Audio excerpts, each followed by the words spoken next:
Okay uncle. ಹಾಂ ಸೌದ ಇಲ್ಲಿ uncle ಎಲ್ಲ ಹೇಳಿ.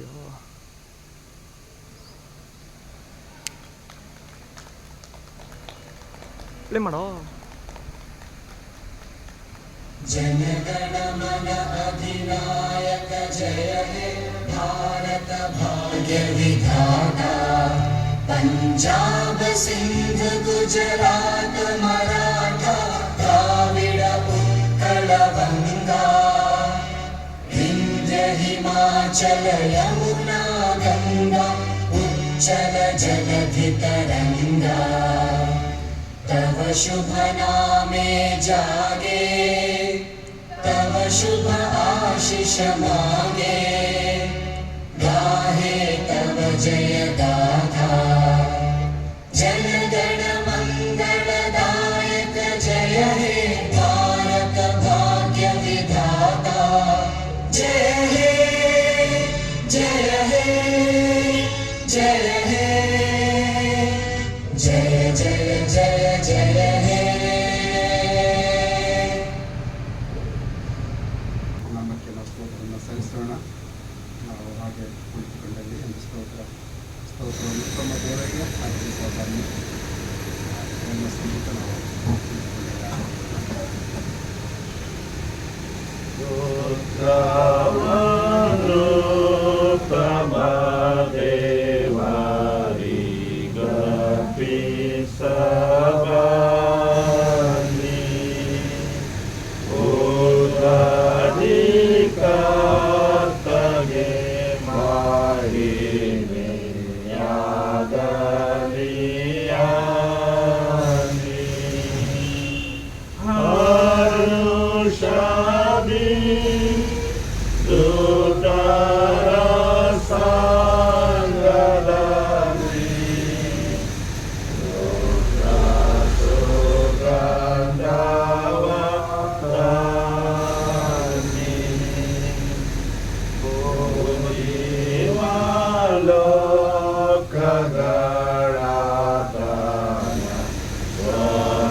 ಒಂದು ದೇವರ ಒಂದು ವಾಕ್ಯವನ್ನು ನಾವು ಓದಿ ಕೇಳಿಸಿಕೊಳ್ಳೋಣ. ಮತ್ತೊಂದು ಬರೆದ ಸುವಾರ್ತೆ 6ನೇ ಅಧ್ಯಾಯ ವಚನ 19ರಿಂದ 20 ಓದಿಕೊಳ್ಳೋಣ. ಮತ್ತೊಂದು ಬರೆದ ಸುವಾರ್ತೆ 6ನೇ ಅಧ್ಯಾಯ 19. ಭೂಲೋಕದಲ್ಲಿ ಗಂಟು ಮಾಡಿ ಇಟ್ಟುಕೊಳ್ಳಬೇಡಿರಿ, ಅಲ್ಲಿ ಅಂತೂ ಅದು ನಿಷೇಧವು ತಿರುಗಾಕಿ ಕೆಟ್ಟು ಹೋಗುವುದು. ಇಲ್ಲಿ ಕಳ್ಳರು ಕನ್ನ ಕೊರೆದು ಕದಿಯುವರು. ಆದರೆ ಪರಲೋಕದಲ್ಲಿ ಗಂಟು ಮಾಡಿ ಇಟ್ಟುಕೊಳ್ಳಿರಿ, ಅಲ್ಲಿ ಅದು ನಿಷೇಧವು ಕಿಲುಬು ಹಕ್ಕಿ ಕೆಟ್ಟು ಹೋಗುವುದಿಲ್ಲ. ಅಲ್ಲಿ ಕಳ್ಳರು ಕನ್ನ ಕೊರೆಯುವುದೂ ಇಲ್ಲ, ಕದಿಯುವುದೂ ಇಲ್ಲ. ನಿನ್ನ ಗಂಟು ಇದ್ದಲ್ಲಿ ನಿನ್ನ ಮನಸ್ಸು ಇರುವುದಷ್ಟೇ. 24ನೇ ವಚನದಿಂದ ಓದೋಣ. ಯಾವನು 2 ಯಜಮಾನರಿಗೆ ಸೇವೆ ಮಾಡಲಾರನು, ಅವನು ಒಬ್ಬನನ್ನು ದ್ವೇಷಿಸಿ ಮತ್ತೊಬ್ಬನನ್ನು ಪ್ರೀತಿಸುವನು, ಇಲ್ಲವೇ ಒಬ್ಬನನ್ನು ಹೊಂದಿಕೊಂಡು ಮತ್ತೊಬ್ಬನನ್ನು ತಾತ್ಸಾರ ಮಾಡುವನು. ನೀವು ದೇವರನ್ನು ಧನವನ್ನು ಕೂಡ ಸೇವಿಸಲಾರಿರಿ. ಈ ಕಾರಣದಿಂದ ನಮ್ಮ ಪ್ರಾಣಧಾರಣೆಗೆ ಏನು ಊಟ ಮಾಡಬೇಕು, ಏನು ಕುಡಿಯಬೇಕು, ನಮ್ಮ ದೇಹ ರಕ್ಷಣೆಗೆ ಏನು ಹೊಂದಿಕೊಳ್ಳಬೇಕು ಎಂದು ಚಿಂತೆ ಮಾಡಬೇಡಿರಿ ಎಂಬುದಾಗಿ ನಿಮಗೆ ಹೇಳುತ್ತೇನೆ. ಊಟಕ್ಕಿಂತ ಪ್ರಾಣವು, ಉಡುಪಿಗಿಂತ ದೇಹವು ಮೇಲದಲ್ಲದೆ. ಆಕಾಶದಲ್ಲಿ ಹಾರಾಡುವ ಪಕ್ಷಿಗಳನ್ನು ನೋಡಿರಿ, ಅವು ಬಿತ್ತುವುದಿಲ್ಲ, ಕೊಯ್ಯುವುದಿಲ್ಲ, ಕಣಜಗಳಲ್ಲಿ ತುಂಬಿಟ್ಟುಕೊಳ್ಳುವುದಿಲ್ಲ. ಆದಾಗ್ಯೂ ಪರಲೋಕದಲ್ಲಿರುವ ನಿಮ್ಮ ತಂದೆಯು ಅವುಗಳನ್ನು ಸಾಕಿ ಸಲಹುತ್ತಾನೆ. ಅವುಗಳಿಗಿಂತ ನೀವು ಹೆಚ್ಚಿನವರೆಲ್ಲವೂ. ಚಿಂತೆ ಮಾಡಿ ಒಂದು ಮೊಳ ಉದ್ದ ಬೆಳೆಯುವುದು ನಿಮಗೆ ಯಾರಿಂದ ಆಗಿದೆ? ಇದಲ್ಲದೆ ನೀವು ಉಡುಪಿನ ವಿಷಯದಲ್ಲಿ ಚಿಂತೆ ಮಾಡೋದೇಕೆ? ಅಡವೆ ಹೂಗಳು ಬೆಳೆಯುವ ರೀತಿಯನ್ನು ಯೋಚಿಸುತ್ತೀರಿ. ಅವು ದುಡಿಯುವುದಿಲ್ಲ, ನೂಲುವುದಿಲ್ಲ. ಆದಾಗ್ಯೂ ಈ ಹೂಗಳಲ್ಲಿ ಒಂದಕ್ಕಿರುವಷ್ಟು ಅಲಂಕಾರವು ಅರಸರ ಸೊಲೊಮೋನನಿಗೂ ಸಹ ಅವನು ತನ್ನ ಸಕಲ ವೈಭವದಿಂದಿರುವಾಗಲೂ ಇರಲಿಲ್ಲವೆಂದು ನಿಮಗೆ ಹೇಳುತ್ತೇನೆ. ಎಲೆಯ ಅಲ್ಪವಿಶ್ವಾಸಿಗಳೇ, ಇವತ್ತಿದ್ದು ನಾಳೆ ಒಲೆಯ ಪಾಲಾಗುವ ಅಡವೆ ಹುಲಿಗೆ ದೇವರು ಹೀಗೆ ಉಳಿಸಿದರೆ ಅದಕ್ಕಿಂತ ಎಷ್ಟೋ ಹೆಚ್ಚಾಗಿ ನಿಮಗೆ ಉಳಿಸಿ ತೋರಿಸುವುದಲ್ಲವೇ? ಹೀಗಿರೋದ್ರಿಂದ ಏನು ಊಟ ಮಾಡಬೇಕು, ಏನು ಕುಡಿಯಬೇಕು, ಏನು ಹೊತ್ತುಕೊಳ್ಳಬೇಕೆಂದು ಚಿಂತೆ ಮಾಡಬೇಡಿರಿ. ಇವೆಲ್ಲವುಗಳಿಗಾಗಿ ಅಜ್ಞಾನಿಗಳು ತವಕ ಪಡುತ್ತಾರೆ. ಇದೆಲ್ಲ ನಿಮಗೆ ಬೇಕಾಗಿದೆ ಎಂದು ಪರಲೋಕದಲ್ಲಿರುವ ನಿಮ್ಮ ತಂದೆಗೆ ತಿಳಿಯಿದೆ. ಹೀಗಿರೋದ್ರಿಂದ ನೀವು ಮೊದಲು ದೇವರ ರಾಜ್ಯಕ್ಕಾಗಿಯೂ ನೀತಿಗಾಗಿಯೂ ತವಕ ಪಡಿರಿ. ಇವುಗಳ ಕೂಡ ಅವೆಲ್ಲವೂ ನಿಮಗೆ ದೊರಕುವು. ಆದ್ದರಿಂದ ನಾಳಿನ ವಿಷಯವಾಗಿ ಚಿಂತೆ ಮಾಡಬೇಡಿರಿ. ನಾಳಿನ ದಿನವು ತನ್ನದನ್ನು ತಾನೇ ಚಿಂತಿಸಿಕೊಳ್ಳುವುದು. ಆ ಹೊತ್ತಿನ ಕಾಟ ಹೊತ್ತಿಗೆ ಸಾಕು. ನೀವು ದೇವರ ರಾಜ್ಯಕ್ಕಾಗಿ ನೀತಿಗೋಸ್ಕರವಾಗಿ ತವಕ ಪಡೆದಿರತಕ್ಕಂಥ ಈ ಒಂದು ಮಾತನ್ನು ನಾವು ಆಲೋಚನೆ ಮಾಡುವಾಗ, ಇಂದು ಭಾರತದ ಪ್ರಜಾಪ್ರಭುತ್ವ ದಿನ ಎಂಬುದಾಗಿ ನಾವು ರಿಪಬ್ಲಿಕ್ ಡೇ ಎಂಬುದಾಗಿ ನಾವು ಇದನ್ನು ಕರಿತೇವೆ. ಈ ಒಂದು ಭಾರತದ ಪ್ರಜಾಪ್ರಭುತ್ವ ದಿನ ಅಥವಾ ಗಣರಾಜ್ಯೋತ್ಸವ ದಿನ ಎಂಬುದಾಗಿ ಕೂಡ ಇದಕ್ಕೆ ಕರಿತೇವೆ. ಅದಕ್ಕಾಗಿ ಈ ದಿನಗಳಲ್ಲಿ ನಾವು ಪ್ರಜಾಪ್ರಭುತ್ವ ದಿವಸದಲ್ಲಿ ಮತ್ತು ಸ್ವಾತಂತ್ರ್ಯದ ದಿವಸದಲ್ಲಿ ಭಾರತದ ಪ್ರಜೆಗಳಾಗಿರ್ತಕ್ಕಂಥ ನಾವೆಲ್ಲರೂ ಕೂಡ ಸಂಭ್ರಮ ಪಡ್ತಕ್ಕಂಥ ಒಂದು ದಿನ ಇದು ಎಂಬುದಾಗಿ ನಾವು ತಿಳಿದುಕೊಳ್ಳಬೇಕಾಗಿರುತ್ತೆ. ಈ ಒಂದು ವರ್ಷದಲ್ಲಿ ನಾವು ಪ್ರಜಾಪ್ರಭುತ್ವದ ದಿನ ಅಂತ ಹೇಳುವಾಗ 77ನೇ ಪ್ರಜಾಪ್ರಭುತ್ವದ ದಿವಸವನ್ನು ನಾವು ಆಚರಣೆ ಮಾಡ್ತಾ ಇದ್ದೇವೆ. ಭಾರತವನ್ನು ನಾವು ಏನಂದರೆ ಜಾತ್ಯತೀತ ರಾಷ್ಟ್ರ ಎಂಬುದಾಗಿ ನಾವು ಕರಿತೇವೆ. ಸೆಕ್ಯುಲರ್ ಕಂಟ್ರಿ ಎಂಬುದಾಗಿ ನಾವು ಕರಿತೇವೆ. ಈ ಒಂದು ಸೆಕ್ಯುಲರ್ ಕಂಟ್ರಿ ಎಂಬುದಾಗಿ ನಾವು ಯಾಕೆ ಕರಿತೇವೆ ಅಂತ ಹೇಳುವಾಗ ಹಲವಾರು ಜಾತಿ, ಜನಾಂಗ ಮತ್ತು ಧರ್ಮ, ಭಾಷೆಗಳಿಂದ ಕೂಡಿರ್ತಕ್ಕಂಥ ದೇಶ ನಮ್ಮದಾಗಿರೋದ್ರಿಂದ ನಾವು ಇದಕ್ಕೆ ಒಂದು ಸೆಕ್ಯುಲರ್ ಕಂಟ್ರಿ ಜಾತ್ಯತೀತ ಒಂದು ದೇಶ ಎಂಬುದಾಗಿ ನಾವು ಕರಿತೇವೆ. ನಮಗೆ 1947ರಲ್ಲಿ ಸ್ವಾತಂತ್ರ್ಯ ಸಿಕ್ಕಿದ್ದು. ನಮಗೆ ಬ್ರಿಟಿಷರು ನಮ್ಮ ದೇಶವನ್ನು ಬಿಟ್ಟು ಅವರು ಹೊರಟು ಹೋದರು. ಆದರೆ ಇನ್ನೂ ನಮ್ಮ ದೇಶ ಅದು ಸ್ವಾತಂತ್ರ್ಯ ಪಡೆದಾಗಲೂ ಕೂಡ ಸಂಪೂರ್ಣವಾದಂಥ ಒಂದು ಪ್ರಜಾಪ್ರಭುತ್ವ ಆಗಿರಲಿಲ್ಲ ಎಂದಾಗಿ ನೋಡ್ತಕ್ಕಂಥದ್ದಾಗಿದೆ. ಆದ್ದರಿಂದ ಈ ಪ್ರಜಾಪ್ರಭುತ್ವ ಎಂದಾಗಿ ಹೇಳುವಾಗ ಅದು 1950ರಲ್ಲಿ ನಮಗೆ ಅದು ಒಂದು ಪ್ರಜಾಪ್ರಭುತ್ವ ಒಂದು ರಾಷ್ಟ್ರ ಆಯ್ತು ಎಂದಾಗಿ ನೋಡ್ತಕ್ಕಂಥದ್ದಾಗಿದೆ. ಪ್ರಜಾಪ್ರಭುತ್ವ ರಾಷ್ಟ್ರ ಅಂತ ಹೇಳುವಾಗ ಭಾರತದ ಬೇರೆ ಬೇರೆ ರಾಜ್ಯಗಳನ್ನು ಗುರುತಿಸಿ, ಅಂದರೆ ರಾಜ್ಯಗಳು ಅಂದಾಗಿ ಅವತ್ತು ಇರಲಿಲ್ಲ, ಆದ್ದರಿಂದ ಬೇರೆ ಬೇರೆ ರಾಜ್ಯಗಳನ್ನು ಮಾಡಿ ಒಂದು ಆಳ್ವಿಕೆ ನಡೆಸಲಿಕ್ಕೋಸ್ಕರವಾಗಿ ಇದು ಒಂದು ಪ್ರಜಾಪ್ರಭುತ್ವದಿಂದ ಪ್ರಜೆಗಳಿಂದ people of the people for the people ಎಂದಾಗಿ ನಾವು ಅದನ್ನು ಕರಿತೇವೆ. ಪ್ರಜೆಗಳಿಂದಲೇ ಪ್ರಜೆಗಳಿಗಾಗಿಯೇ ನಡೆಸುವಂಥ ಒಂದು ಸರ್ಕಾರವನ್ನು ಅದು ರೂಪಿಸಿಕೊಳ್ಳುವಂಥ ಒಂದು ಸಂದರ್ಭ 1950ರಲ್ಲಿ ಇದೆ. ಜನವರಿ 26ರಂದು ಎಲ್ಲ ದೇಶ ಭಾಷೆಗಳ ಜನಾಂಗಗಳಿಗೆ ರಾಜ್ಯಗಳನ್ನಾಗಿ ವಿಭಜನೆ ಮಾಡಿ ದೇಶವನ್ನು ಆಳಲಿಕ್ಕೆ ಅದೊಂದು ಅನುಕೂಲ ಮಾಡಿಕೊಟ್ಟರಿಂದಾಗಿ ನೋಡ್ತಕ್ಕಂಥದ್ದಾಗಿದೆ. ಇದು ಭಾರತ ದೇಶ ಜಗತ್ತಿನಲ್ಲಿ ಅತ್ಯಂತ ದೊಡ್ಡ ಜನಸಂಖ್ಯೆ ಇರುವಂಥ ದೇಶ ಎಂಬುದಾಗಿ ನಮಗೆ ಗೊತ್ತಿದೆ. ಅದರಿಂದ ಅತ್ಯಂತ ದೊಡ್ಡ ಪ್ರಜಾಪ್ರಭುತ್ವವುಳ್ಳಂಥ ಒಂದು ರಾಷ್ಟ್ರ ಎಂಬುದಾಗಿ ನಾವು ಅದನ್ನು ಕರಿತೇವೆ. ನಮ್ಮ ದೇಶವು ಜಾತ್ಯತೀತ ರಾಷ್ಟ್ರ ಎಂಬುದಾಗಿ ನಾವು ಹೇಳುವಾಗ ಪ್ರಜೆಗಳಿಗೆ ಅವರವರದೇ ಆದಂಥ ಒಂದು ಮತವನ್ನು ಅನುಸರಿಸುವಂಥ ಸ್ವಾತಂತ್ರ್ಯ ನಮ್ಮ ದೇಶದಲ್ಲಿ ಅದು ಇದೆ ಎಂಬುದಾಗಿ ನಾವು ತಿಳಿತೇವೆ. ನಮ್ಮ ದೇಶದಲ್ಲಿ ಹಿಂದೂಗಳು ಸುಮಾರು 80% ಎಂಬುದಾಗಿ ನಾವು ಕರಿತೇವೆ ಮತ್ತು ಕ್ರೈಸ್ತರಾಗಿರ್ತಕ್ಕಂಥ ನಾವು 3% ಸ್ವಲ್ಪ ದಾಟಿದ್ದೇವೆ, 4% ಗೊತ್ತಿದೆ. ಆದ್ದರಿಂದ ಜನರು ಯಾವ ಧರ್ಮಕ್ಕೆ ಸೇರಿರಲಿ, ಯಾವ ಮತಕ್ಕೆ ಸೇರಿರಲಿ, ನಾವು ದೇಶದ ಪ್ರಜೆಗಳು, ನಾವು ನಮ್ಮ ದೇಶದ ಪ್ರಜೆಗಳು ಅಂತಕ್ಕಂಥದ್ದನ್ನು ನಾವು ಯಾವಾಗಲೂ ಸಹ ಅದು ಮರೆಯುವಂತೆಲ್ಲ ಅದನ್ನು ಜ್ಞಾಪಕ ಮಾಡಿಕೊಂಡು ನಮ್ಮ ದೇಶದ ಪ್ರಜೆಗಳಿಂದಾಗಿ ಹೇಳಿಕೊಂಡು ಸ್ವಾತಂತ್ರ್ಯವು ದೊರಕಿದ ಮೇಲೆ ದೇಶವನ್ನು ಆಳುವ ಒಂದು ಸರ್ಕಾರವನ್ನು ರಚಿಸುವಂಥ ಹಕ್ಕು ಅದು ಪ್ರಜೆಗಳಿಗೆ, ಅದು ಪ್ರಜೆಗಳ ಮೂಲಕವಾಗಿ ಅದು ಕೊಡಲ್ಪಟ್ಟಿದೆ ಎಂಬುದಾಗಿ ನಾವು ತಿಳ್ಕೊಳ್ತಕ್ಕಂಥದ್ದಾಗಿದೆ. ಸ್ವಾತಂತ್ರ್ಯ ದೊರಕಿದ ಮೇಲೆ ದೇಶದಿಂದ ಸರ್ಕಾರ ಹೀಗಿರುವಾಗ ನಾವು ಸರ್ಕಾರಕ್ಕೆ ಅಂದರೆ ನಮ್ಮದೇ ಜನಗಳಿಂದ ದೇಶ ಸರ್ಕಾರ ರೂಪಿಸಿಕೊಳ್ಳಲಿಕ್ಕೆ ಪ್ರಜೆಗಳ ನಾವುಗಳೇ ಇದು ಮಾಡಿರುವಾಗ ನಾವು ದೇಶಕ್ಕೆ, ನಮ್ಮ ರಾಷ್ಟ್ರಕ್ಕೆ ನಾವು ಗೌರವವನ್ನು ಸಲ್ಲಿಸಬೇಕಾಗ್ತದೆ. ಗೌರವ ರಾಷ್ಟ್ರಕ್ಕೆ ಸಲ್ಲಿಸಬೇಕೆಂಬುದಾಗಿ ಹೇಳುವಾಗ ಯಾರಿಗೆ ನಾವು ಗೌರವ ಸಲ್ಲಿಸಬೇಕು? ನಮ್ಮ ರಾಷ್ಟ್ರ ಧ್ವಜಕ್ಕೆ ನಾವು ಗೌರವ ಸಲ್ಲಿಸಬೇಕು, ರಾಷ್ಟ್ರ ಗೀತೆಗೆ ನಾವು ಗೌರವವನ್ನು ನಾವು ಸಲ್ಲಿಸಬೇಕು ಮತ್ತು ನಮ್ಮ ಸರ್ಕಾರಕ್ಕೆ, ಆಳುವಂಥ ಸರ್ಕಾರಕ್ಕೆ ನಾವು ಗೌರವವನ್ನು ನಾವು ಖಂಡಿತವಾಗಲೂ ಕೊಡಲೇಬೇಕಾಗ್ತದೆ. ಆದ್ದರಿಂದ ನಾವು ಈ ಗೌರವವನ್ನು ತೋರಿಸ್ತಾ ಇರುವಾಗ ದೇಶದ ಪ್ರಜೆಗಳಾಗಿರ್ತಕ್ಕಂಥ ನಾವು ಕ್ರೈಸ್ತರು ಅಂತ ಹೇಳ್ಕೊಳ್ತಕ್ಕಂಥ ನಾವುಗಳು ಇದು ನಾವು ಜನಗಳಿಂದ ಹೊರತಾಗಿಲ್ಲ, ನಾವು ದೇಶದ ಜನಗಳಿಂದ ಹೊರತಾಗಿಲ್ಲ. ಆದ್ದರಿಂದ ಕ್ರೈಸ್ತರು ನಾವುಗಳು ಕೂಡ ಈ ರಾಷ್ಟ್ರಧ್ವಜಕ್ಕೆ, ರಾಷ್ಟ್ರಗೀತೆಗೆ, ಸರ್ಕಾರಕ್ಕೆ ನಾವು ಗೌರವ ನಾವು ಕೊಡಲೇಬೇಕು.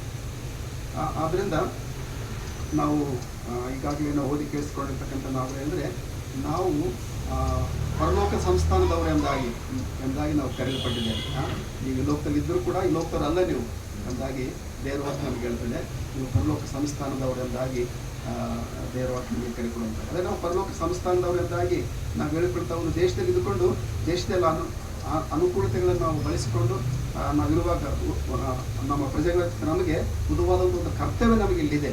ನಾವು ಪರಲೋಕ ಸಂಸ್ಥಾನದಲ್ಲಾಗಿರ್ಬೋದು, ಕ್ರೈಸ್ತರನ್ನು ಕಳಿಸ್ಕೊಂಡಿರ್ಬೋದು, ಆದರೆ ನಾವು ದೇಶದ ಪ್ರಜೆಗಳಾಗಿರುವಾಗ ನಮಗೆ ಉದವಾದಂಥ ಒಂದು ದೊಡ್ಡ ಒಂದು ಜವಾಬ್ದಾರಿಕೆ, ನಮಗೆ ಕರ್ತವ್ಯ ಇದೆ ಅಂತಕ್ಕಂಥದ್ದನ್ನು ನಾವು ಎಂದಿಗೂ ಸಹ ನಾವು ಮರೆಯದಿರೋಣ. ಆದ್ದರಿಂದ ನಾವು ಆ ರೀತಿಯಲ್ಲಿ ದೇಶದ ಒಂದು ಪ್ರಜಾಪ್ರಭುತ್ವ ದಿನವನ್ನು ನಾವು ಆಚರಣೆ ಮಾಡುವ ಸಂದರ್ಭದಲ್ಲಿ ನಾವು ಗೌರವ ರಾಷ್ಟ್ರಕ್ಕೆ ಗೌರವವನ್ನು ಕೊಡಬೇಕೆಂದು ಹೇಳುವಾಗ ಸ್ವಾಮಿ ಸಹ ಒಂದು ಸಲ ಕೈಸರಿಗೆ ತೆರಿಗೆ ಕೊಡುವಂಥ ಒಂದು ವಿಷಯದಲ್ಲಿ ಜನಗಳು ಒಂದು ಕೇಳ್ತಾರೆ, ಅಂದರೆ ಕೈಸರಿಗೆ ತೆರಿಗೆ ಕೊಡುವಂಥದ್ದು ಸರಿನಾ ತಪ್ಪ ಅಂತ ಕೇಳುವಾಗ ಸ್ವಾಮಿ ಹೇಳ್ತಾನೆ, ಒಂದು ನಾಣ್ಯ ತೋರಿಸಿ ಅಂತ ಹೇಳುವಾಗ ಅದರಲ್ಲಿ ಯಾರ್ದು ಕೈಸರನ್ನ ಒಂದು ಚಿತ್ರ ಇದ್ದಾಗ ಅದಕ್ಕೆ ದೇವರು ಹೇಳ್ತಾನೆ, ನಾವು ಈ ಲೋಕದಲ್ಲಿ ಇರುವಾಗಲೂ ಸಹ ನಾವು ಗೌರವ ಕೊಡಬೇಕು. ಅದಕ್ಕೋಸ್ಕರವಾಗಿ ನಾವು ಈ ಲೋಕದ ಅಧಿಪತಿಗಳಿಗೆ, ಸರ್ಕಾರಕ್ಕೆ ಏನಿದೆಯಲ್ಲ ಅದು ದೇವರಿಂದಲೇ ನೇಮಕವಾಗಿರ್ತಕ್ಕಂಥದ್ದು ಎಲ್ಲ ಅನ್ನುವಂಥದ್ದನ್ನು ನಾವು ತಿಳ್ಕೊಳ್ಬೇಕಾಗಿದೆ. ಅದಕ್ಕೋಸ್ಕರವಾಗಿ ಕೈಸರಿಗೆ ಕೊಡುವ ಕೈಸರಿಗೆ ಕೊಟ್ಬಿಡ್ರಿ, ದೇವರಿಗೆ ಕೊಟ್ಬಿಡ್ರಿ ಅಂದಾಗಿ ಸ್ವಾಮಿ ತಾಯಿ ನಮಗೆ ಬೋಧನೆ ಮಾಡಿದ್ದಾನೆ. ಈ ಲೋಕದಲ್ಲಿರುವಾಗ ನಾವು ಈ ಲೋಕದಲ್ಲಿರುವಾಗ ಈ ಲೋಕದ ನಡವಳಿಕೆಗಳ ಅನುಸಾರವಾಗಿ ನಾವು ನಡೆದುಕೊಳ್ಳಬೇಕಂತಕ್ಕಂಥದ್ದನ್ನು ಸ್ವಾಮಿ ನಮಗೆ ಬಹಳ ಸ್ಪಷ್ಟವಾಗಿ ಹೇಳಿದ್ದಾನೆ. ಪರಲೋಕ ಸಂಸ್ಥಾನ ಇದಕ್ಕೋಸ್ಕರವಾಗಿ ನಾವು ಆ ರೀತಿಯಲ್ಲಿ ರಾಷ್ಟ್ರಕ್ಕೆ, ದೇಶಕ್ಕೆ ಗೌರವವನ್ನು ನಾವು ಕೊಡುತ್ತಾ ಈ ಲೋಕದಲ್ಲಿ ನಾವು ಪ್ರಜಾಪ್ರಭುತ್ವ ರಾಷ್ಟ್ರದಲ್ಲಿ ಜೀವಿಸಬೇಕೆಂಬುದಾಗಿ ದೇವರ ವಾಕ್ಯ ನಮಗೆ ಕರೆ ಕೊಡುವಂಥದ್ದಾಗಿದೆ. ನಾವು ಈಗಲೇ ಓದಿ ಕೇಳಿಸ್ಕೊಳ್ತಕ್ಕಂಥ ದೇವರ ವಾಕ್ಯದ ಭಾಗದಲ್ಲಿ ನಮಗೆ ಪರ್ವತದ ಒಂದು ಪ್ರಸಂಗ ಈಗ ನಮಗೆ ನೋಡ್ತೇವೆ. ಸ್ವಾಮಿ ಅದನ್ನು ಕುಳಿತುಕೊಂಡು ಪರ್ವತದ ಮೇಲೆ ಒಂದು ಪ್ರಸಂಗವನ್ನು ಮಾಡಿದಂದಾಗ ನೋಡ್ತಕ್ಕಂಥದ್ದಾಗಿದ್ದೇವೆ. ಈ ಭಾಗದಲ್ಲಿ 19 ನಿಮಿಷದಿಂದ ಮುಂದೆ ನಾವು ಓದುವಾಗ ಈ ಭಾಗದಲ್ಲಿ 2 ರೀತಿಯ ಒಂದು ಸಂಪತ್ತಿನ ಬಗ್ಗೆ ಯೇಸು ಪ್ರಸ್ತಾಪಿರ್ತಕ್ಕಂಥದ್ದನ್ನು ನಾವಿಲ್ಲಿ ನೋಡ್ತಕ್ಕಂಥದ್ದಾಗಿದ್ದೇವೆ. ಆ 2 ರೀತಿಯ ವಿಷಯಗಳು ಯಾವುದೆಂದು ನೋಡುವಾಗ ನಶಿಸಿ ಹೋಗುವಂಥ ಒಂದು ಸಂಪತ್ತು ಮತ್ತು ಶಾಶ್ವತವಾಗಿರುವಂಥ ಒಂದು ಸಂಪತ್ತು ಎಂದಾಗಿ ದೇವವಾಕ್ಯನ ವಾಗ್ಯ ಓದಿ ತಿಳಿಸಿಕೊಂಡಿದ್ದೇವೆ.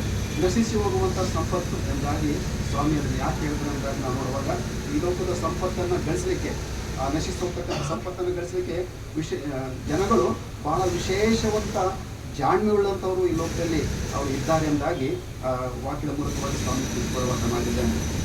ಲೋಕದಲ್ಲಿ ಅನೇಕ ಭೌತಿಕ ವಸ್ತುಗಳನ್ನು ಸಂಪಾದನೆ ಮಾಡಿಕೊಳ್ಳಿಕ್ಕೆ ಕಾರು, ಬಟ್ಟೆ, ಮನೆ, ಆಭರಣ, ಚಿನ್ನ, ಬೆಳ್ಳಿ ಏನೇ ಆಗಿರ್ಬೋದು ಇಂಥ ಒಂದು ಭೌತಿಕವಾಗಿರ್ತಕ್ಕಂಥ ವಸ್ತುಗಳನ್ನು ಗಳಿಸಲಿಕ್ಕೋಸ್ಕರವಾಗಿ ಜನಗಳು ತವಕ ಪಡ್ತಾರೆ. ಮತ್ತು ಇದೇ ತಾವು ಗಳಿಸಿಕೊಂಡಿರ್ತಕ್ಕಂಥ ಎಲ್ಲ ಸಂಪತ್ತು ಅದು ಸುಖಕ್ಕೆ ಅದು ಆಧಾರ ಎಂಬುದಾಗಿ ಮತ್ತು ಅದು ಶಾಶ್ವತ ಎಂಬುದಾಗಿ ತಿಳ್ಕೊಂಡ್ಬಿಡ್ತಾರೆ. ಲೋಕದಲ್ಲಿರುವ ಸಂದರ್ಭದಲ್ಲಿ ಲೋಕದಲ್ಲಿ ಮುಳುಗಿ ಲೋಕದ ಜಗ್ಗಾಟಲ್ಲಿರುವ ಸಂದರ್ಭದಲ್ಲಿ ಎಲ್ಲ ಆಸ್ತಿಗಳು ನಮಗೆ ಶಾಶ್ವತ ಎಂಬುದಾಗಿ ಅದನ್ನು ಅಂದ್ಕೊಂಡ್ಬಿಡ್ತಾರೆ ಪ್ರಿಯರೇ. ಅದಕ್ಕೋಸ್ಕರವಾಗಿ ಯೇಸು ಹೇಳ್ತಾನೆ, ಈ ಎಲ್ಲ ಆಸ್ತಿ ಸಂಪತ್ತು ಎಲ್ಲ ಏನಿದೆಯಲ್ಲ ಇದು ನಶಿಸಿ ಹೋಗುವಂಥದ್ದು ಆಗಿದೆ ಎಂಬುದಾಗಿ ಈ ಒಂದು ಆಸ್ತಿ ಸಂಪತ್ತು ಈ ಲೋಕದಲ್ಲಿರುವಾಗ ಕಿಲುಬಲಕ್ಕೆ ದುಃಖ ಹಿಡಿದು ಅದು ನಶಿಸಿ ಹೋಗುವಂಥದ್ದಾಗಿದೆ. ಅದಕ್ಕೋಸ್ಕರವಾಗಿ ನೀವು ಪರಲೋಕದ ಸಂಪತ್ತಿಗೋಸ್ಕರ ಈ ಲೋಕದಲ್ಲಿ ನೀವು ಇರುವಾಗ ಆ ಪರಲೋಕದ ಸಂಪತ್ತಿಗೋಸ್ಕರವಾಗಿ ಪರಲೋಕದ ಐಶ್ವರ್ಯಕ್ಕೋಸ್ಕರವಾಗಿ ನೀವು ತವಕ ಪಡಬೇಕು ಅಂತಕ್ಕಂಥ ಸಂಗತಿಯನ್ನು ಯೇಸುವಿಗೆ ಬಹಳ ಸ್ಪಷ್ಟವಾಗಿ ತಿಳಿಸಿಕೊಟ್ಟಿದ್ದಾನೆ. ಅದಕ್ಕೋಸ್ಕರವಾಗಿ ಈ ಲೋಕದ ಸಂಪತ್ತು ಆಶೆಗಳನ್ನು ಸಂಪಾದನೆ ಮಾಡ್ತಕ್ಕಂಥ ಜನರ ವಿಷಯದಲ್ಲಿ ಹಳವಡಂಬಡಿಕೆಯಲ್ಲಿ ನಾವು ಬಹಳ ಸ್ಪಷ್ಟವಾಗಿ ನೋಡ್ತೇವೆ. ಹಳವಡಂಬಡಿಕೆಯಲ್ಲಿ ಎಲೀಷನ ಸೇವಕನಾಗಿರ್ತಕ್ಕಂಥ ಗೆಹಜಿ ಅವನು ಏನು ಮಾಡ್ತಾನೆ, ನಾಮಾನನಿಂದ ಲೋಕದಲ್ಲಿ ನೋಡಿ ಪುಕ್ಸಟ್ಟಿಯಾಗಿ ಸಿಗುವಂಥ ವಿಷಯಗಳ ಕುರಿತಾಗಿ ಜನ ಭಾಳ ಆಸಕ್ತಿ ವಹಿಸ್ಕೊಳ್ತಾರೆ. ನಮಗೆ ಎಲ್ಲ ಪುಕ್ಸಟ್ಟಿಯಾಗಿ ಸಿಕ್ಬಿಡ್ಬೇಕು ನಮಗೆಲ್ಲ ಕೂಡ ಅಂತ ಅಂದ್ಕೊಳ್ತಾರೆ. ಅದಕ್ಕೋಸ್ಕರವಾಗಿ ಈ ಲೋಕದ ಆಶಾಪಾಶಗಳ ಕುರಿತಾಗಿ ಸ್ವಾಮಿ ನಿಮಗೆ ಹೇಳುವಾಗ ಒಳಗಂಬಡಿಕೆಯಲ್ಲಿ ಗೆಹಜಿ ಏನು ಮಾಡ್ತಾನೆ, ನಾಮಾನನಿಂದ ಕುಷ್ಠರೋಗ ಹೋಗ್ತಕ್ಕಂಥ ನಾಮಾನನಿಂದ ಏನು ಮಾಡ್ತಾನೆ, ಸ್ವಲ್ಪ ಆಸ್ತಿ ಹಣವನ್ನು ಪಡೆದುಕೊಳ್ತಾನೆ. ಇದು ಎಲೀಷಾ ಪ್ರವಾದಿ ಆತನಿಗೆ ಗೊತ್ತಿಲ್ಲದ ಹಾಗೆ ಅದನ್ನು ಸಂಪಾದನೆ ಮಾಡಿಕೊಂಡ ಲೋಕದ ಆಸೆಗಳಲ್ಲಿ ಸಂಪಾದನೆ ಮಾಡತಕ್ಕಂಥ ವಿಷಯದಲ್ಲಿ ನಾವು ಅದನ್ನು ನೋಡ್ತೇವೆ. ಅದೇ ರೀತಿಯಲ್ಲಿ ನಾವು ನೋಡುವಾಗ ಆ ಕಾಲದಲ್ಲಿರ್ತಕ್ಕಂಥ ಒಬ್ಬ ಮನುಷ್ಯ ಇದ್ದ, ಅವನು ದೇವರಿಗೆ ಆ ವಸ್ತುಗಳನ್ನು ತೆಗೆದುಕೊಳ್ಬೇಕಾಗಿರ್ತಕ್ಕಂಥ ವಸ್ತುಗಳಲ್ಲಿ ಕದ್ದುಕೊಂಡ್ಬಿಟ್ಟ ಆಸೆ, ಲೋಕದ ಆಶೆಗೆ ಒಳಗಾಗಿ ಅವನು ಅದನ್ನು ಕದ್ದುಕೊಂಡು ಬಿಟ್ಟ. ಮುಂದೆ ಅವನು ಕದ್ದುಕೊಂಡಿರ್ತಕ್ಕಂಥ ದೇವರ ವಿರೋಧ ಮಾಡ್ತಕ್ಕಂಥ ಪಾಪ ಅವನನ್ನೇ ಜೀವ ವೈದ್ಯಂದಾಗಿ ನೋಡ್ತಕ್ಕಂಥದ್ದಾಗಿದೆ ಹಳೆ ಒಡಂಬಡಿಕೆಯಲ್ಲಿ. ಮತ್ತು ಹೊಸ ಒಡಂಬಡಿಕೆಯಲ್ಲಿ ಬರುವಾಗ ಇಲ್ಲಿ ಆ ಆಸ್ತಿಯ ವಿಷಯದಲ್ಲಿ ಅನನೀಯ ಸಫೈರಲ್ಲೂ ಕೂಡ ನಾವು ನೋಡ್ತೇವೆ. ಅವರು ತಮ್ಮ ಆಸ್ತಿ ವಿಷಯದಲ್ಲಿ ಅಪೋಸ್ತಲರಿಗೆ ಅವರು ಮೋಸ ಮಾಡಿಬಿಟ್ರೆ ಅಂತ ನೋಡ್ತಕ್ಕಂಥದ್ದಾಗಿದೆ. ತಮ್ಮ ಆಸ್ತಿ ತಮ್ಮದೇ ಆಗಿತ್ತು, ಅದು ತಮ್ಮ ಆಸ್ತಿ ತಮ್ಮದೇ ಆಗಿತ್ತು. ಅದನ್ನು ಯಾರು ಮಾರಿ ನಮಗೆ ತಂದುಕೊಡೋದಾಗ ಹಣ ತಂದುಕೊಡೋದಾಗಿ ಯಾರು ಹೇಳಿಲ್ಲ. ಆದರೆ ಅವ್ರದ್ದು ಆಸ್ತಿ ಆಗಿದ್ದಾಗ ಅವರದೇ ಇತ್ತು. ಆದರೆ ಅವರನ್ನು ನೋಡ್ತೇವೆ ಹಳೆಯ ಭಾಗದಲ್ಲಿ ಅವರು ಅಪೋಸ್ತಲರಿಗೆ ಅವರು ಮೋಸ ಮಾಡಿದಂತೆ ನೋಡ್ತಕ್ಕಂಥದ್ದಾಗಿದ್ದೇವೆ. ಲೋಕದ ಆಸೆಗಳಲ್ಲಿ ಆಸ್ತಿಯನ್ನು ಬೆಳೆಸ್ಕೊಳ್ಳೋಕೆ ಹೋಗಿ ಮೋಸ ಮಾಡಿದರು. ಆದ್ದರಿಂದ ಮೋಸ ಮಾಡಿದ ದೇವರ ಸಂದರ್ಭದಲ್ಲಿ ಆ ರೀತಿಯಲ್ಲಿ ಮೋಸ ಮಾಡುವಾಗ ನಮ್ಮ ಪ್ರಾಣಗಳನ್ನು ತಾವೇ ಕಳೆದುಕೊಂಡು ಬಿಟ್ಟರೆಂದಾಗಿ ನೋಡ್ತಕ್ಕಂಥದ್ದಾಗಿದೆ. ಈ ಸ್ವಾಮಿ ಭಾಳ ಸ್ಪಷ್ಟವಾಗಿ ಒಂದು ಬುದ್ಧಿಹೀನನಾಗಿರ್ತಕ್ಕಂಥ ಐಶ್ವರ್ಯವಂತನ ಕುರಿತಾಗಿ ಭಾಳ ಸ್ಪಷ್ಟವಾಗಿ ನಮಗೆ ತಿಳಿಸ್ಕೊಡ್ತಾನೆ. ಬುದ್ಧಿಹೀನಂತ ಐಶ್ವರ್ಯವಂತನು ತನಗೆ ಬೇಕಾದಷ್ಟು ಯಥೇಚ್ಛವಾಗಿ ಆಸ್ತಿಯನ್ನು ಹೊಂದಿಕೊಂಡಂಥವನಾಗಿದ್ದ. ತನ್ನ ಕಣ್ಣುಗಳನ್ನು ಕಿಳಿಸಿ ದೊಡ್ಡ ಕಣ್ಣುಗಳನ್ನು ಮಾಡಿಸಿಕೊಂಡು ಜೀವಾತ್ಮಕ್ಕೆ ಬೇಕಾದ್ದನ್ನು ಅನುಭವಿಸು ಸುಖಪಡು ಲೋಕದಲ್ಲಿ ಎಂಬುದಾಗಿ ತನ್ನಷ್ಟಕ್ಕೆ ತಾನೇ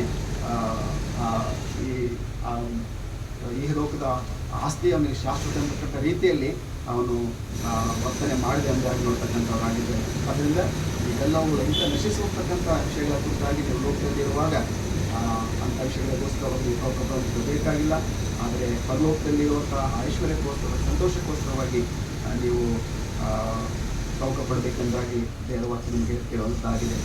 ಮತ್ತು ಅಷ್ಟೇ ಮಾತ್ರವಲ್ಲ, ರಾಜಕೀಯ ಮತ್ತು ಸಾಮಾಜಿಕ ಸೇವೆಗೆ ಧಾರ್ಮಿಕ ಸೇವೆಗೆ ಮುಂದೆ ಬರುವವರಿಗೆ ಶೋಧನೆ ತಪ್ಪಿದ್ದಲ್ಲ. ರಾಜಕೀಯ ರಂಗದಲ್ಲಿ ಕೂಡ ಬರ್ತಕ್ಕಂಥವರಿಗೆ ಶೋಧನೆಗಳು ತಪ್ಪಿದ್ದಲ್ಲ.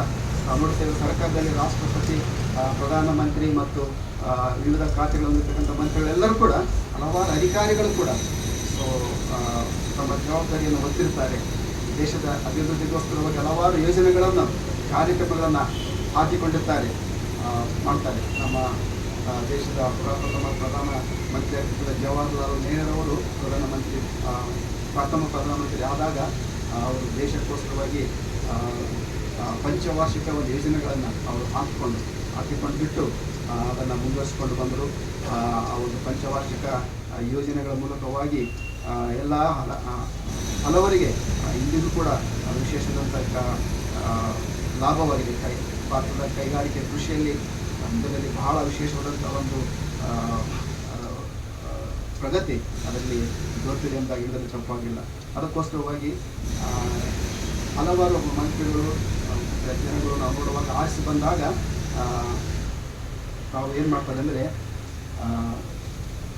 ಒಂದು ಸಾರಿ ತಾವು ಮಂತ್ರಿಗಳಾದ ಮೇಲೆ ತಮ್ಮದಾದಂಥ ಯೋಜನೆಗಳು ಹಾಕಿಕೊಳ್ತಾರೆ. ತಮ್ಮದೇ ಅದನ್ನ ತಿಳ್ಕೊಂಡ್ರೆ ನಮ್ಮ ಇಡೀ ಜೀವನಕ್ಕೆ ಬೇಕಾಗಿರ್ತಕ್ಕಂಥ ಯೋಜನೆಗಳನ್ನು ಹಾಕಿಕೊಂಡು ಈ ಲೋಕದಲ್ಲಿ ಇದೇ ಲೋಕವೇ ನಮಗೆ ಶಾಶ್ವತ ಎಂತಕ್ಕಂಥ ರೀತಿಯಲ್ಲಿ ಅಷ್ಟು ಆಸ್ತಿಗಳನ್ನು ಮಾಡಿಕೊಂಡು ಚುನಾವಣೆಯಲ್ಲಿ ಗೆದ್ದ ಮೇಲೆ ಮಂತ್ರಿಗಳು ನಮ್ಮ ವಿಷಯದಲ್ಲಿ ಬಹಳ ಆಸಕ್ತಿ ಅಂದರೆ ಆಸ್ತಿ ಗಳಿಸೋದ್ರಲ್ಲಿ ಬಹಳ ಆಸಕ್ತಿ ಹೊಂದಿಕೊಂಡಂಥವ್ರೆ ಕೇಳಿಸ್ಕೊಳ್ತಾರೆ. ಅದಕ್ಕೋಸ್ಕರವಾಗಿ ಇಂಥವರಿಗೆ ಯೇಸು ಹೇಳುವಂಥವಂದರೆ ಭೂಲೋಕದಲ್ಲಿ ನೀವು ಗಂಟು ಮಾಡಿ ಇಟ್ಕೊಳ್ಬೇಡ್ರಿ, ಇಲ್ಲಿ ಅದೊಂದು ನಡೆಸಿ ಹಿಡಿದೋಗ್ತದೆ ಎಂಬುದಾಗಿ ದೇವರಂಥ ವಿಷಯದಲ್ಲಿ ನಮಗೆ ತಿಳಿಸಿಕೊಟ್ಟಿದ್ದಾನೆ. ಅದರಿಂದ ಈ ದಿವಸದಲ್ಲಿ ನಾವು ಪ್ರಜಾಪ್ರಭುತ್ವ ಎಂದಾಗಿ ನಾವು ಆಚರಣೆ ಮಾಡುವ ಸಂದರ್ಭದಲ್ಲಿ ನಾವು ದೇಶಕ್ಕೆ ರಾಷ್ಟ್ರಕ್ಕೆ ನಾವು ಗೌರವವನ್ನು ಕೊಡುತ್ತಾ ನಾವು ಜೀವನ ಮಾಡುವ ಸಂದರ್ಭದಲ್ಲಿ ಈ ಲೋಕದಲ್ಲಿರುವಾಗ ನೀವು ಲೋಕದವರಾಗಿ ಇದ್ರೂ ಕೂಡ ಲೋಕದವರು ಆಗಿರದೆ ಪರಲೋಕ ಸಂಸ್ಥಾನದವ್ರನ್ನ ಅನುಪಾಠ ತಿಳಿದುಕೊಂಡಂಥವರಾಗಿ ಈ ಲೋಕದಲ್ಲಿರುವಾಗ ಗೌರವಿಸುವಂಥ ಜೀವಿತ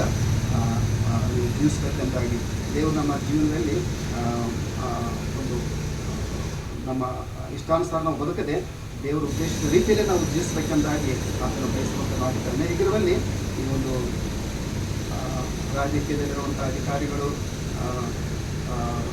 ಅವರು ದೇವರ ಒಡೆಯನ್ನು ನಮ್ಮ ಮನಸ್ಸಾಕ್ಷಿ ಸರಿಗಿಂದ ದೇಶ ಸೇವೆ ಮಾಡತಕ್ಕಂಥ ದೇಶ ಸೇವೆ ಈಶ ಸೇವೆ ಎಂಬುದಾಗಿ ಒಂದು ಕಲಿತಾರೆ. ಅದಕ್ಕೋಸ್ಕರವಾಗಿ ಆ ಸೇವೆಯನ್ನು ಮಾಡೋದ್ರಲ್ಲಿ ಆಶಿರ್ತಕ್ಕಂಥ ನಾಯಕರು ಅದನ್ನು ದೇವರು ರೂಪಿಸ್ಕೊಡ್ಬೇಕೆಂದಾಗಿ ದೇವರ ವಾಕ್ಯ ನಮಗೆ ತಿಳಿಸುವಂಥ ಸಂದರ್ಭದಲ್ಲಿ ನಾವು ಕೂಡ ಪ್ರಜೆಗಳಾಗಿರ್ತಕ್ಕಂಥ ನಾವುಗಳು ಕೂಡ ನಮ್ಮ ಅಧಿಕಾರಿಗಳಿಗೆ ನಾವು ಗೌರವವನ್ನು ಕೊಟ್ಟು ರಾಷ್ಟ್ರಕ್ಕೆ ಗೌರವವನ್ನು ಕೊಟ್ಟು ಮತ್ತು ಪ್ರಜೆಗೆ ಗೌರವವನ್ನು ಕೊಟ್ಟು ರಾಷ್ಟ್ರಗೀತೆಗೆ ಗೌರವವನ್ನು ಕೊಟ್ಟು ನಾವು ಜೀವಿಸಬೇಕೆಂದಾಗಿ ದೇವರ ವಾಕ್ಯ ನಮಗೆ ಕರೆ ಕೊಡುವಂಥ ಸಂದರ್ಭದಲ್ಲಿ ಈ ಗಣರಾಜ್ಯೋತ್ಸವದಂತೆ ನಾವು ದೇಶದೆಲ್ಲ ಪ್ರಜೆಗಳಂತೆ ಕ್ರೈಸ್ತರ ನಾವು ಕೂಡ ನಾವು ಉಲ್ಲಾಸದಲ್ಲಿ ನಾವು ದೇಶ ಇವತ್ತಿನ ದಿವಸದಲ್ಲಿ ಸಂಭ್ರಮಿಸ್ತಾ ಇದೆ. ಪ್ರಜಾಪ್ರಭುತ್ವವಾಗಿ ಅದಕ್ಕೋಸ್ಕರವಾಗಿ ಪ್ರಜೆಗಳಿಗಾಗಿ ದೇಶದಲ್ಲಿ ಕರ್ತವ್ಯಗಳನ್ನು ನಡೆಸಲಿಕ್ಕೆ ನಾವು ಕೂಡ ಪ್ರಜೆಗಳಾಗಿ ನಾವು ಕಂಕಣಬದ್ಧವಾಗಿ ನಾವು ನಿಲ್ಲಬೇಕು. ದೇಶದ ವಿಷಯದಲ್ಲಿ ನಾವು ಅಲ್ಪಸಂಖ್ಯಾತರಾಗಿ ಕರೆಸಿಕೊಂಡಿದ್ದೇವೆ. ಅಲ್ಪಸಂಖ್ಯಾತರಾದರೂ ಕೂಡ ಕ್ರೈಸ್ತ ಮೌಲ್ಯಗಳನ್ನು ನಾವು ಏನಿದೆಯಲ್ಲ ಅದು ದೇಶದ ಎಲ್ಲೆಡೆಗಳಲ್ಲಿ ನಾವು ಕೊಂಡೊಯ್ತಕ್ಕಂಥವ್ರು ಆಗಿರಬೇಕೆಂಬುದಾಗಿ ಈ ವಾಕ್ಯದ ಮೂಲಕವಾಗಿ ದೇವರಿಗೆ ಕರೆ ಕೊಡುವಂಥ ನಾವು ಅಲ್ಪಸಂಖ್ಯಾತರಾಗಿರ್ಬೋದು. ಅದನ್ನು ನಾವು ಪ್ರಜಾಪ್ರಭುತ್ವ ರಾಷ್ಟ್ರದ ಜೀವನ ಮಾಡುವ ಸಂದರ್ಭದಲ್ಲಿ ನಮ್ಮ ಮೌಲ್ಯಗಳು ಕ್ರೈಸ್ತರಂಥ ನಮ್ಮ ಮೌಲ್ಯಗಳನ್ನು ಎಲ್ಲ ಕಡೆಗಳಲ್ಲಿ ನಾವು ತೆಗೆದುಕೊಂಡು ಹೋಗುವುದರಲ್ಲಿ ನಾವು ವಿಶೇಷವಾದ ಪಾತ್ರ ಈ ಒಂದು ಗಣರಾಜ್ಯೋತ್ಸವದಲ್ಲಿ ನಿರ್ವಹಿಸಬೇಕೆಂದಾಗಿ ವಾಕ್ಯದಲ್ಲಿ ಕರೆ ಕೊಡುವಂತಾಗಿದೆ. ಸರ್ಕಾರವು ಕೈಗೊಳ್ಳತಕ್ಕಂಥ ಪ್ರಜಾ ಹಿತ ಕಾರ್ಯಗಳಿಗೆ ನಾವು ಮನಸಾರೆ ಪ್ರೋತ್ಸಾಹವನ್ನು ನಾವು ನೀಡಬೇಕು. ನಾವು ಪ್ರಜೆಗಳಾಗಿ ನೀಡಬೇಕೆಂದಾಗಿ ಅದೇ ವಾಕ್ಯ ನೋಡ್ತಕ್ಕಂಥದ್ದಾಗಿದ್ದೇವೆ. ಅನ್ಯಾಯ ಇರುವಲ್ಲಿ ಅದನ್ನು ನಾವು ಖಂಡಿಸಲಿಕ್ಕೆ ಕೂಡ ನಾವು ಮುಂದಾಗಬೇಕೆಂದಾಗಿ ಕೂಡ ದೇವರ ವಾಕ್ಯದಲ್ಲಿ ಕರೆ ಕೊಡುವುದಾಗಿದೆ.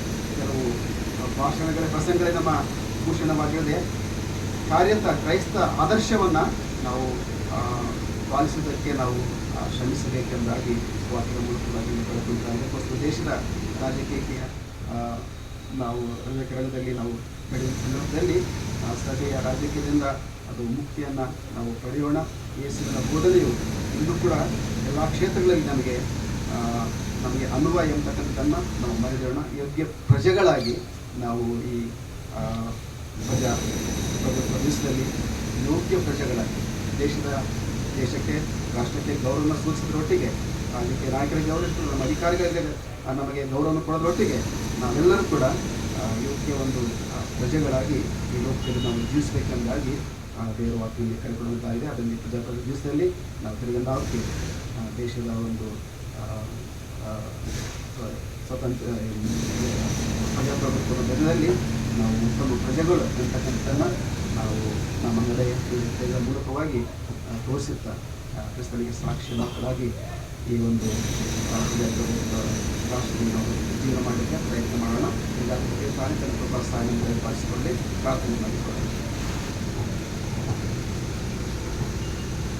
ಕರುಣಾಸಾಗರನು, ಕೃಪಾಭರಿತನು, ಲೋಕದ ಒಡೆಯನು, ನಮ್ಮ ರಕ್ಷಕನಾಗಿರುವಂಥ ನಮ್ಮ ಸ್ವರ್ಗೀಯ ತಂದೆಯಾದಂಥ ದೇವರೇ, ವಿಶ್ವಾಸದ ಪ್ರೀತಿ ಕೃಪೆ ನಿಮ್ಮ ಕರುಣೆಗಳನ್ನು ನಾವು ಜ್ಞಾಪಿಸಿಕೊಂಡು ಈ ಬೆಳಗಿನ ಯಾವುದೇ ರಕ್ಷಕನೇ ಈ ಒಂದು ದೇಶದ ಪ್ರಜಾಪ್ರಭುತ್ವದ ಜೀವನದಲ್ಲಿ ನಿಮ್ಮ ಕೃಪಾ ಸಮಿತಿರ್ತಕ್ಕ ನಾವು ನಿನ್ನ ಮಕ್ಕಳಾಗಿ ಸೇರಿ ಬಂದು ನಿನ್ನ ಅತಿ ಸರ್ವಶ್ರೇಷ್ಠವಾದಂಥ ನಾಮಕ್ಕೆ ಹೃದಯಪೂರ್ವಕ ಸ್ತೋತ್ರ ನಾವು ನಿಮಗೆ ಸಲ್ಲಿಸ್ತೇವೆ. ತಂದೆ, ನಮಗೆ ಇನ್ನೊಂದು ನೂತನ ದಿವಸ ನಾವು ನೋಡುವಂಥ ಕೃಪೆ ನನ್ನ ಜೀವಿತಕ್ಕೆ ದಯಪಾಲಿಸಿಕೊಟ್ಟಿದ್ದಪ್ಪ. ಇದಕ್ಕಾಗಿ ನಿಮಗೆ ಸ್ತೋತ್ರರಾಗಿದ್ದೇವೆ. ನಾವು ಯೋಗ್ಯರಲ್ಲದಾಗಲೂ ರಕ್ಷಕನೇ, ನಮಗೆ ಯೋಗ್ಯ ಮಕ್ಕಳನ್ನಾಗಿ ನೀನು ಕಥನೆ ನಮ್ಮನ್ನು ಗುರುತಿಸಿ ರಕ್ಷಕನೇ, ನೀವು ಯೋಗ್ಯರು, ನಿಮಗೆ ಯೋಗ್ಯ ಸಾಕ್ಷ್ಯ ಮಕ್ಕಳಾಗಿ ಈ ಲೋಕದಲ್ಲಿ ಇನ್ನೂ ಕೂಡ ನೀವು ಬಾಳಬೇಕು, ಬದುಕಬೇಕು ಎಂಬುದಾಗಿ ರಕ್ಷಕನೇ, ಮತ್ತು ನಮ್ಮ ಮೂಲಕ ವಿಶೇಷವಾದಂಥ ಕಾರ್ಯಗಳ ರಕ್ಷಕ ಲೋಕದಲ್ಲಿ ಜರುಗಬೇಕೆಂತಕ್ಕಂಥ ಮಹಾ ಉದ್ದೇಶದಿಂದಲೇ ಇನ್ನೂ ನಮ್ಮಲ್ಲಿ ಲೋಕದಲ್ಲಿ ಇದೆ. ಅದಕ್ಕಾಗಿ ನಿಮಗೆ ಸ್ತೋತ್ರ ಇದ್ದೇವೆ. ಅದರ ರಕ್ಷಕನೇ ಇರತಕ್ಕಂಥ ಉದ್ದೇಶ ನಮ್ಮೆಲ್ಲರ ಬಾಳಿನಲ್ಲಿ ನೀನು ಕಥನೆ ಅದನ್ನು ನೆರವೇರಿಸುವಂತಾಗಿ ಪ್ರಾಸ್ತರಾಗಿದ್ದೇವೆ. ಹೌದು ಕಥನೆ, ತಂದೆಯ ದೇವರೇ, ನಿನ್ನ ಆಲೋಚನೆಗಳ ರಕ್ಷಕನೇ, ನಮ್ಮ ಆಲೋಚನೆಗಳಲ್ಲ ನಿಮ್ಮ ಮಾರ್ಗಗಳು ನಮ್ಮ ಮಾರ್ಗಗಳೆಲ್ಲ ಪದಕ್ಕಾಗಿ ರಕ್ಷಕನೇ, ನಿನ್ನ ಆಲೋಚನೆ ನಮ್ಮ ಮಾರ್ಗಗಳು ನಮ್ಮ ಜೀವನದಲ್ಲಿ ಏನಾಯ್ತು ನೀನು ನಮಗೆ ತೋರಿಸಿಕೊಟ್ಟು ನಿನ್ನ ಆಲೋಚನೆಗನುಗುಣವಾಗಿ ರಕ್ಷಕನೇ ನಾವು ಈ ಲೋಕದಲ್ಲಿ ಮುಂದುವರಲಿಕ್ಕಾಗುವಂಥ ಆ ಸೌಭಾಗ್ಯಕ್ಕೆ ನಮ್ಮನ್ನು ನಡೆಸು ಎಂಬುದಾಗಿ ನಾವು ಪ್ರಾಸ್ತಂತರಾಗಿದ್ದೇವೆ.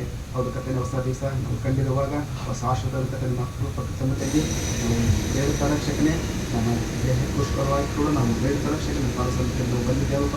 ಹೌದು ರಕ್ಷಕನೇ, ಈ ಪ್ರಜಾಪ್ರಭುತ್ವದ ದಿನದಲ್ಲಿ ರಕ್ಷಕನೇ, ನಮ್ಮ ಈ ಲೋಕದ ಪ್ರಜೆಗಳಾಗ್ತಕ್ಕಂಥ ನಾವುಗಳ ರಕ್ಷಕನೇ, ಪರಲೋಕ ಸಂಸ್ಥಾನದವರು ನಾವು ಆಗಿದ್ದಾಗಲೂ ಕೂಡ ರಕ್ಷಕನೇ, ಈ ಲೋಕದಲ್ಲಿ ನಾವು ಜೀವಿಸುವಾಗ ನಾವು ಕಥನೆ ಈ ಲೋಕದಲ್ಲಿ ನಾವು ಹೇಗೆ ಜೀವಿಸಬೇಕು ಅದೇಂತಕ್ಕಂಥ ಒಂದು ವಿಶೇಷವಾದಂಥ ಒಂದು ವಾಕ್ ಸಂದೇಶ ರಕ್ಷಕನೇ ನಮಗೆ ಸಿಗುತ್ತಿದ್ದ ಪದಕ್ಕಾಗಿ ನಿಮಗೆ ಸ್ತೋತ್ರಿಸ್ತಕ್ಕಂಥದ್ದಾಗಿದ್ದೇವೆ.